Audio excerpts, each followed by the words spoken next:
قال الله سبحانه وتعالى في كتابه الكريم: أعوذ بالله من الشيطان الرجيم. بسم الله الرحمن الرحيم. إنا أنزلناه في ليلة القدر وما أدراك ما ليلة القدر ليلة القدر خير من ألف شهر إلى آخر الآية. وقال النبي صلى الله عليه وسلم: تحروا ليلة القدر في العشر الأواخر من رمضان. الحديث. وكان رسول الله صلى الله عليه وسلم إذا دخل العشر أحيا الليل وأيقظ أهله وجد وشد المنذر. الحديث رواه البخاري. سبحانك لا علم لنا إلا ما علمتنا إنك أنت العليم الحكيم وتب علينا إنك أنت التواب الرحيم واهدنا ووفقنا إلى صراطك المستقيم وعلى آله وصحبه إلى يوم الدين. Alhamdulillah, puji dan syukur kembali kita aturkan kehadirat Allah Subhanahu wa taala.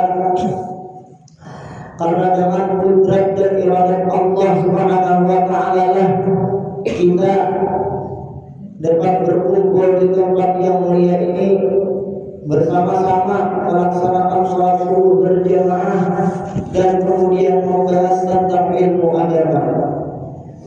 Ini merupakan suatu nikmat, ini merupakan suatu karunia yang Allah berikan kepada kita, yakni orang-orang yang dipilih oleh Allah Subhanahu wa taala bisa dan mampu untuk melaksanakan salat subuh dan berjamaah.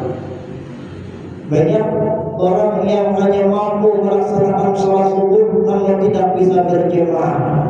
Banyak juga orang yang mungkin belum mampu atau sedang ada kesibukan lain sehingga ketinggalan salat subuhnya. Alhamdulillah, di waktu ini, di detik ini kita ditakdirkan oleh Allah Subhanahu wa taala dapat melaksanakan, dapat menunaikan suatu kafarduan, yakni salat subuh dan berjamaah.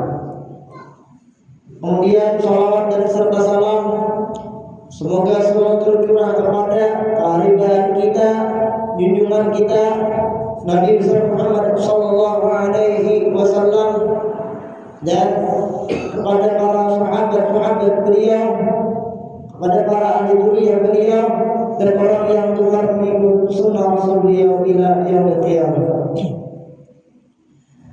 Yang sama-sama kita muliakan para alim ulama, para guru-guru agama, kita doakan sama-sama semoga Allah Subhanahu wa taala senantiasa memanjangkan umur guru-guru kita, memelihara guru-guru kita dan memberikan manfaat segala ilmu yang telah beliau ajarkan kepada kita. Kemudian yang sama-sama kita muliakan pula pada para tokoh-tokoh masyarakat kita, tuhan-tuhan kampung kita, dan pada para hadirin-hadirat, shaimin shaimat rahimakumullah wa hafizakumullah. Allah Subhanahu wa taala berfirman di dalam Al-Qur'an, tepatnya di dalam surah Al-Qadar, yang mana surah Al-Qadar ini kita begitu mudah mencarinya karena letaknya hampir daripada di akhir Al-Qur'an, yakni di juz 30. Jadi surah Al-Qadar. A'udzu billahi minasyaitonir rajim. Bismillahirrahmanirrahim. Inna anzalnahu fi lailatul qadr wa ma adraka ma lailatul qadr lailatul qadri khairum min alf syahr. La ilaha. Inna anzalnahu fi lailatul qadr, sesungguhnya kami telah menurunkan Al-Qur'an di malam Lailatul Qadar.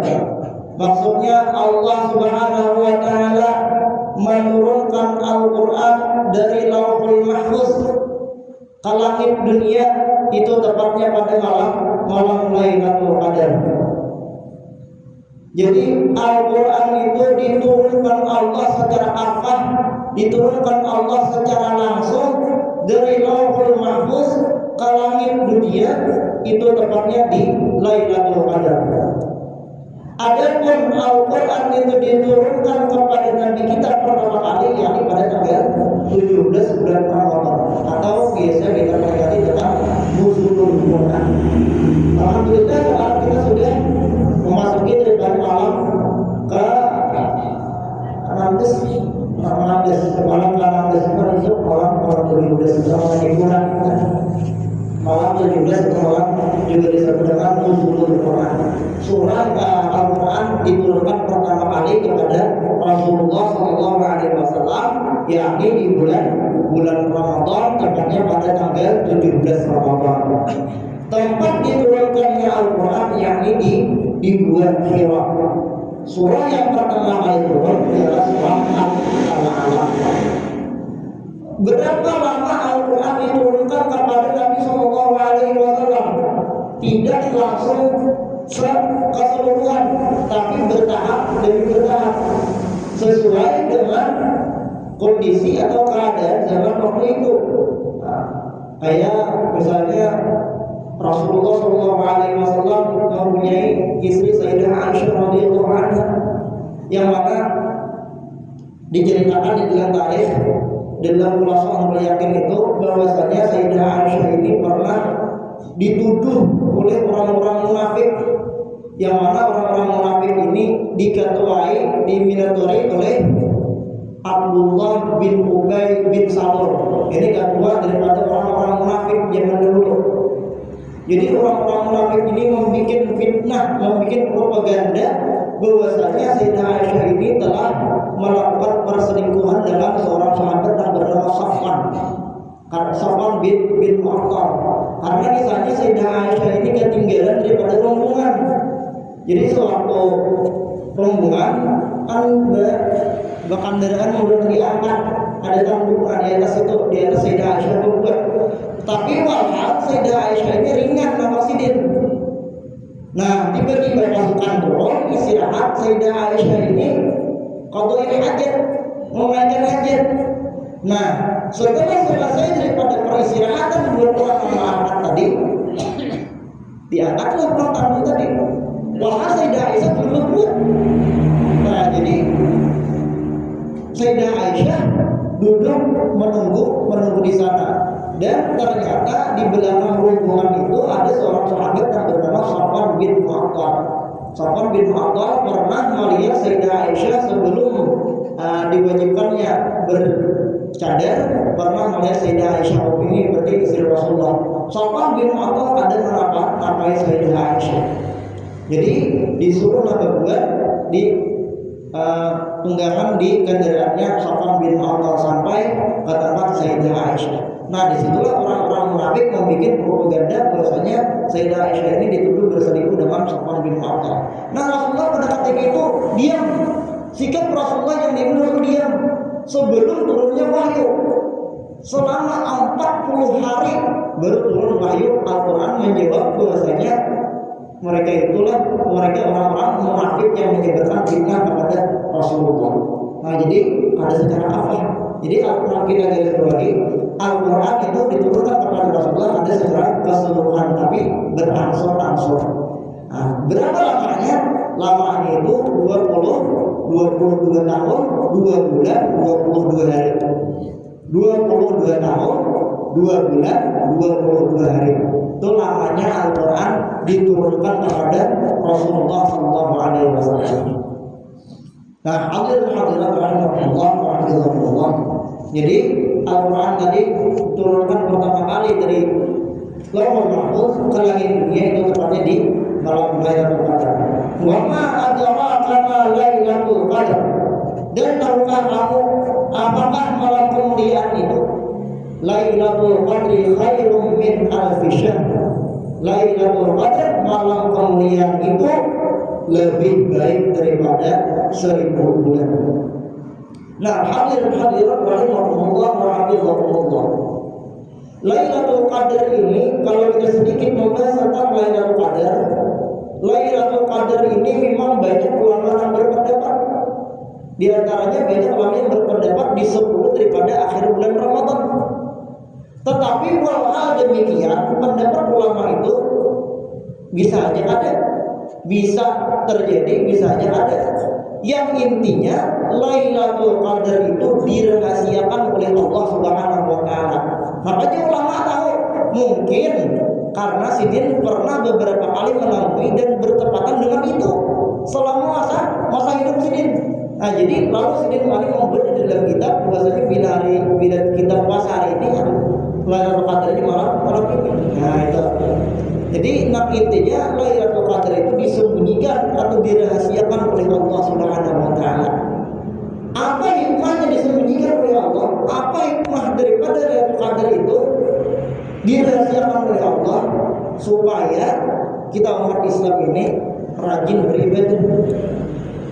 Nah, kadang kita 10 hari pertama aja kadang yang full itu langgar di suatu langgar. Nah, di masjid-masjid itu kadang 10 malam pertama aja, 10 malam kedua enak. Ya kalau dihitung menjadi uangnya. Nah itu. Kalau malam yang kita tinggalkan itu adalah malam Lailatul Qadar. Makanya kita tuh disuruh giat beramal terlebih di bulan Ramadan. Kalau kebetulan kita ada tahu nih, kebetulan kita sembahyang tiba-tiba Lailatul Qadar.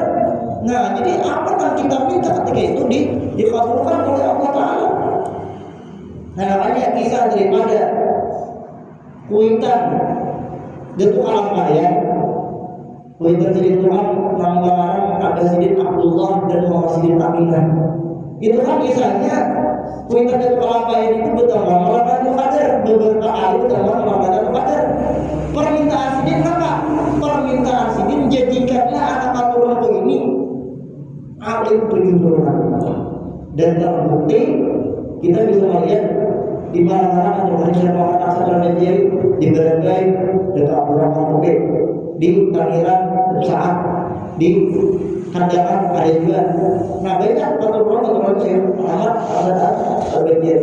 Kenapa? Karena daripada Kuitan Sidin yang bertambah malam Lailatul Qadar meminta oleh Allah Taala jadikanlah anak keturunanku ini alim 7 bulan.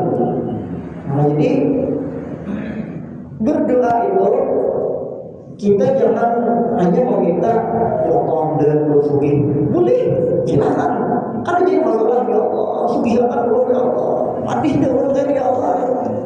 Adih dong bisa motor dan banyak bisa motor semusim. Boleh, silakan.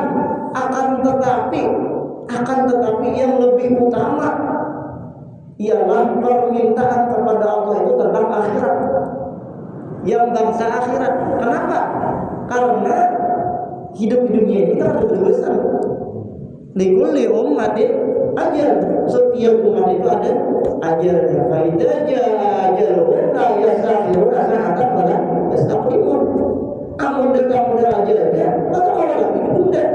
Dimajukan kata Allah, di dunia kata Allah. Pokoknya kata Allah, malaikat maut. Ada yang turunan. Aku belum sugih lagi dari mulai. Kayaknya dulu harta aku belum terbagi lagi dari mulai nah. Apa ini? Udah tahu. Udah tahu banyak tahun kita mulai langsung menyebutnya. Nah itulah. Ini meminta sesuatu hal yang bangsa akhirat. Maka dia tanya, minta husnul khatimah, minta di akhir kata, di akhir kalimat la ilaha illallah, meminta mudah awal menjawab pertanyaan tentang akhir bulan kubur, meminta mudah-mudahan dikumpulkan bersama orang kali dikumpulkan bersama para syuhada, dikumpulkan bersama para anbiya, mudah-mudahan anak-anakku berdoa, mudah-mudahan zuriat keluarga menjadi orang yang saleh dan salihah. Nah itulah bangsa akhirat yang kita minta. Tapi walaupun demikian karena kita hidup di dunia, mau ada mau permintaan dunia itu pun kita minta. Karena apa? Karena kita hidup di dunia. Nah itu. minta rezeki, mintalah rezeki yang halal. Minta sugi silakan sugi, tetapi ya Allah jadikan kesugihan ulun ini membawa ulun ke surga. Nah itu karena banyak kayak 6 orang sugi waktu dihisab itu terdudi karena hartanya itu dipertanggungjawabkan di sisi Allah. Kalau orang sugi tapi untuk sabilillah itu mudah aja hisabnya. Nah itu, jadi sugi silakan minta sugi, tapi Allah jadikanlah kesugihan ulun ini menjadikan ulun ke surga. Nah itu, ya Allah udah banyak duit, tapi dengan banyak duit ya Allah mudah membawa ulun ke surga. Jangan sebaliknya.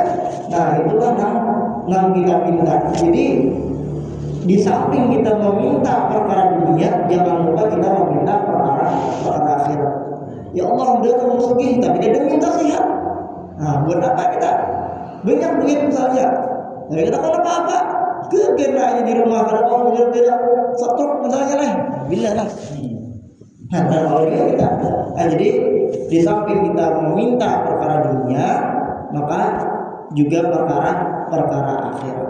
Bagus banget biar kita tiap malam, tiap hari daripada bulan Ramadan ini memohon meminta kepada Allah suatu yang bangsa akhirat, bukan hanya sesuatu hal yang dunia. Hadirin hadirat rahimahullah wa hafizakumullah. Dalam sebuah hadis Rasulullah sallallahu alaihi wasallam bersabda, "Taharrau lailatul qadar fil ashril awakhir min Ramadan." Atau sallallahu alaihi wasallam rawahu Bukhari. Ya Rasulullah sallallahu alaihi wasallam, carilah Lailatul Qadar itu pada 10 malam terakhir daripada bulan Ramadan. Nah, jadi kita hampir sudah memasuki daripada 10 terakhir bulan Ramadan. Nisfu Ramadan dahab wa nisfuhul akhar dahabun. Separuh Ramadan sudah berlalu dan separuh Ramadan yang akan kita jalani ini emas. Kenapa? Karena pahalanya begitu luar biasa. Pahala sembahyang sunnah kayak sembahyang fardu dosa jamaah dilipat gandakan lebih lagi daripada bulan sebelum Ramadan, selain Ramadan. Nah, kemudian sabda Rasulullah yang lain lagi, kata Rasulullah sallallahu alaihi wasallam, "Idza dakhala al-ashra ahya al-laila wa yaqta ahlahu wa jadda wa shadda al-mizar." Al-hadits rawahu Bukhari. Rasulullah sallallahu alaihi wasallam bila mana sedih itu bertamuan memenuhi daripada 10 malam terakhir bulan Ramadan, napa yang digawi oleh Rasulullah, yaitu menghidupkan malamnya, membangunkan keluarganya dan memanjangkan kain sarungnya. Nah, jadi maksudnya Rasulullah lebih giat lagi beribadah di 10 hari terakhir daripada bulan Ramadan. Hadirin hadirat rahimahullah wa hafizakumullah. Maka untuk kita, apa yang bisa kita lakukan di 10 terakhir daripada Ramadan? Apakah kita hanya sibuk bulan badai, atau kita sibuk mencari value hari raya, atau sibuk kita dalam hal-hal yang dunia? Nah, apa yang kita lakukan sebaiknya di 10 terakhir daripada Ramadan? Nah, dianjurkan untuk kita senantiasa pertama dulu memelihara salat fardu. Jangan sampai artian silakan kita bekerja, silakan kita berkesibukan, tapi jangan sampai meninggalkan kefarduan, jangan sampai meninggalkan kewajiban. Lebih-lebih lagi kita dan dipisahin kita langsung dari yang terang. Nah, jadi bahkan Rasulullah SAW sampai meninggal sidin, sampai wafat sidin melaksanakan sholat bulan. Kemudian sunnah tarawih, kemudian tahajud. Nah, mungkin tahajud ini kalau di luar daripada Ramadan agak susah mungkin karena ada bangun. Tapi kalau di bulan Ramadan, insya Allah kita bangun. Kenapa? Bersahur. Nanti sahur sebelum subuh itu masih masuk tahajud. Nah, jadi Bisa kita lakukan. Misalnya berbangun guling, bersih dulu. Kalau jam 4 misalnya bangun guling bersama. Karena sudah bermasak, sudah lain-lainnya nih, nggak terawih. Kemudian bersih-bersih, duduk, kemudian hanya makan. Kemudian hanya bersahur. Kenapa sahur didirikan? Karena itu termasuk sunnah. Jadi sunnah sahur itu didirikan supaya jangan guring lagi. Imbang sahur sambil subuh. Karena oleh medis, oleh kesehatan itu kurang baik ini merupakan itu langsung guring. Nah, kemudian melaksanakan iktikaf di 10 terakhir bulan Ramadan. Sebagaimana disebutkan oleh Rasulullah SAW, ya'takiful ashral awakhir min Ramadan hatta yatawaffahu Allah azza wa jalla. Rasulullah SAW melakukan iktikaf di 10 hari terakhir daripada bulan Ramadan sampai akhir hayat beliau. Bertahun-tahun Sidin melalui bulan Ramadan. Setiap tahun bulan Ramadan di 10 hari terakhir Sidin melakukan iktikaf. Nah, kalau kita mau bahas sedikit tentang iktikaf ini, ada kalanya iktikaf itu sunnah, ada kalanya iktikaf itu makruh, ada kalanya iktikaf itu wajib, bisa jadi iktikaf itu haram. Iktikaf di masjid makruh ke sunnah, yaitu kalau kita berniat saja beriktikaf dengan Allah sunnah. Tapi bisa jadi makruh iktikaf itu yakni bagi perempuan yang jamilah, perempuan yang bulas. Nah, itu bisa jadi makruh karena bisa jadi menggabungkan ada apa nih? Banyak orang tumbin-tumbin, banyak belajar. Asalnya ada si Allah, ada si Allah yang bulas gitu, iktikaf di masjid. Nah, jadi sama aja, semua iktikaf. Nah, jadi ada kalanya bisa jadi makruh. Kemudian bisa jadi wajib, yaitu iktikaf yang dimantarkan. Aku juga benih ada anak mirip, benih ada anak mirip dimakan burung. Makanya habis berkali dimakan burung. Berkata aku beriktikaf ke masjid, ya aku bernazar dah wajib begitu. Nah, jadi hanya nazar ini kan aku dimainkan. Aku juga bernazar jarang alam kayak wajib tuh dirayakan. Bila sudah ucapan, kita ucapkan, aku bernazar wajib dirayakan. Nah, jadi jangan berbelit juga. Nak bernazar dong, sesuaikan dalam kemampuan kita juga. Aku jangan bernazar berumrah, duitnya gede itu kayak apa? Nah, ini sesuaikan dalam kemampuan kita. Bernazar tak jarang awalnya jatuh, kan bisa jadi jangkau. Kalau bisa terjangkau ya karena kalau bayar kan biasanya bener gitu kita. Ternyata duit dulu kan menyediakan duit, menyewa motor, belum lagi ongkos jalan pulang. Nah, jadi banyaknya kita tuh harus belajar tuh apa yang kita lakukan itu wajib kita lakukan, wajib kita dulu. Kemudian bisa jadi haram, yaitu seorang istri yang iktikaf di dalam masjid tanpa izin suaminya. Nah, ayo pada begitu bilang gini, ayah pak kayaknya di rumah aku iktikaf, aku sebelum akhir Ramadan iktikaf di masjid, saya kan tak sahur kan, dan buka aku pun iktikaf di masjid. Nah, ada banget. Jadi seorang istri itu pada doanya kepada suaminya. Jika suaminya tidak memberikan, maka tidak boleh.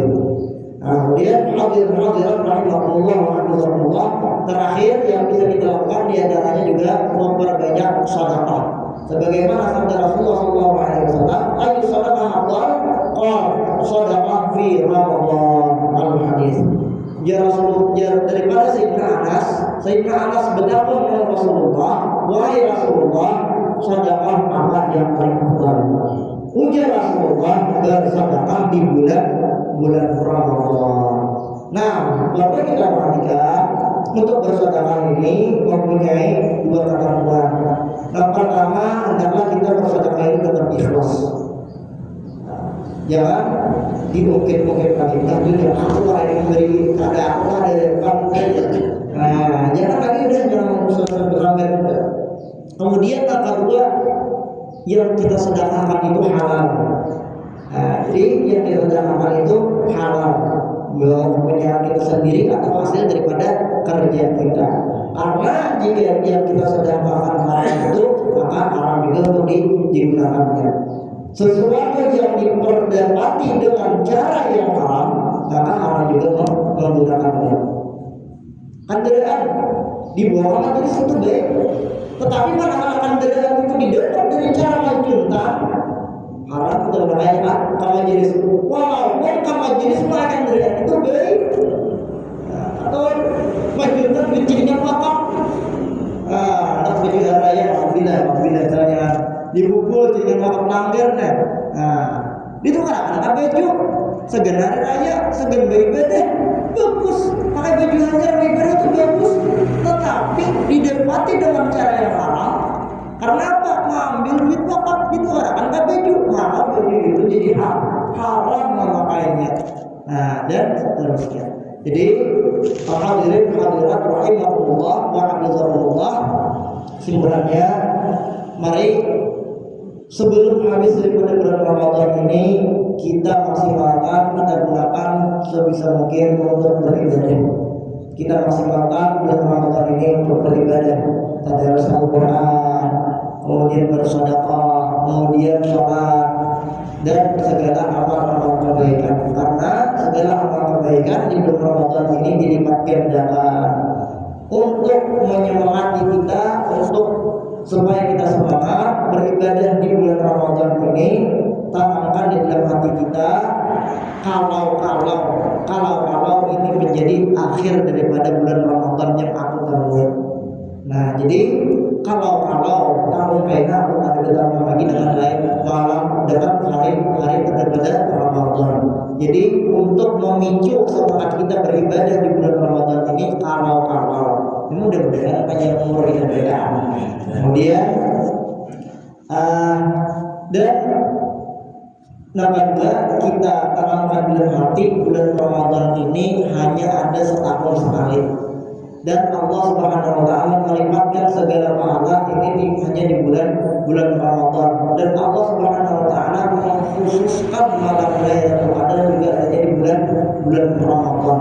Nah, oleh karena itulah yang kita tanamkan bersama-sama di dalam hati, supaya beribadah kita ini ada semangat, supaya kita ibarat kuliah dikit itu ingat itu kembali pulang, kuliah dikit ingat itu kembali pulang.